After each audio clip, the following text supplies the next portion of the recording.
عن عبد الجبار بن وائل عن أبيه وائل بن حجر رضي الله تعالى عنه قال رأيت رسول الله صلى الله عليه وسلم يرفع إبهاميه في الصلاة إلى شحمة أذنيه তাকবীরে তাহরিমা বলার সময় কান পর্যন্ত হাত উঠানো এটা রাসূল সাল্লাল্লাহু আলাইহি ওয়াসাল্লামের সুন্নাত। রাসূল সাল্লাল্লাহু আলাইহি ওয়াসাল্লাম তাকবীরে তাহরিমা বলার সময় কান পর্যন্ত হাত উঠিয়েছেন। রাসূল সাল্লাল্লাহু আলাইহি ওয়াসাল্লাম তাকবীরে তাহরিমা বলার সময় কান পর্যন্ত হাত উঠিয়েছেন, কান পর্যন্ত হাত উঠাইতেন। এ ব্যাপারে অসংখ্য হাদিস বর্ণিত হয়েছে, যেমন মুসলিম শরীফের 401 নম্বর হাদিস। عن مالك بن حويرث رضي الله تعالى عنه أن رسول الله صلى الله عليه وسلم كان إذا صلى رفع يديه حين يكبر حيال أذنيه।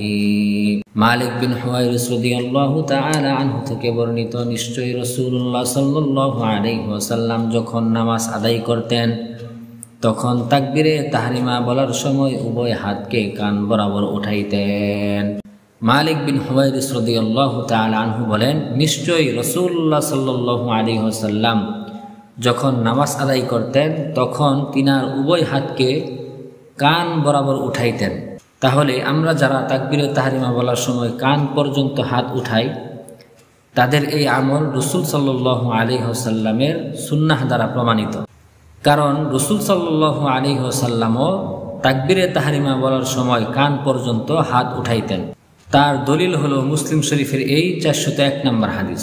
শুধু মুসলিম শরীফের এই 401 নম্বর হাদিস না, এই হাদিস ছাড়াও আরও হাদিস রয়েছে, যেমন আবু দাউদের 737 নম্বর হাদিস। عن عبد الجبار بن وائل عن أبيه وائل بن حجر رضي الله تعالى عنه قال رأيت رسول الله صلى الله عليه وسلم يرفع إبهاميه في الصلاة إلى شحمة أذنيه। ওয়াইল বিন হুজর রাদিয়াল্লাহু তাআলা আনহু বলেন, আমি রাসূলুল্লাহ সাল্লাল্লাহু আলাইহি ওয়াসাল্লামকে তাকবীরে তাহরিমা বলার সময় তিনার উভয় হাতের বৃদ্ধাঙ্গুলিকে কানের লতি পর্যন্ত উঠাতে দেখেছি। ওয়াইল বিন হুজর রাদিয়াল্লাহু তাআলা আনহু বলেন যে আমি রাসূল সাল্লাল্লাহু আলাইহি ওয়াসাল্লামকে তাকবীরে তাহরিমা বলার সময় উভয় হাতের বৃদ্ধা আঙ্গুলিকে কানের লতি পর্যন্ত উঠাইতে দেখেছি। তাহলে আবু দাউদের এই হাদিস দ্বারাও এটাই প্রমাণিত হয় যে রাসূল সাল্লাল্লাহু আলাইহি ওয়াসাল্লাম তাকবীরে তাহরিমা বলার সময় কান পর্যন্ত হাত উঠিয়েছেন। শুধু তাই নয়, আবু দাউদের 750 নম্বর হাদিসের মধ্যেও এমনটি বলা হয়েছে।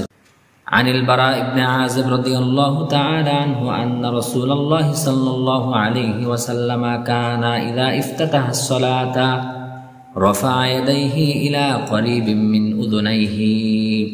বারা ইবনে আযিব রাদিয়াল্লাহু তাআলা আনহু থেকে বর্ণিত, নিশ্চয়ই রাসূলুল্লাহ সাল্লাল্লাহু আলাইহি ওয়াসাল্লাম যখন নামাজ শুরু করতেন তখন তিনার উভয় হাতকে কানের নিকট পর্যন্ত উঠাইতেন।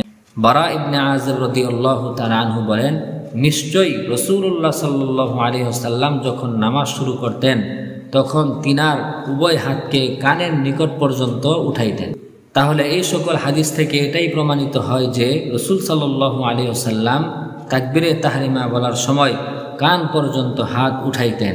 আর কান পর্যন্ত হাত উঠানোর দ্বারাই এই বিষয়ের যত হাদিস রয়েছে সকল হাদিসের উপর আমল হয়ে যায়।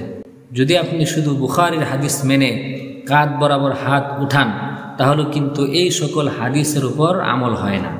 এজন্য আমরা যারা কান পর্যন্ত হাত উঠাই তাদের এই সকল হাদিসের উপর আমল হয়ে যায়।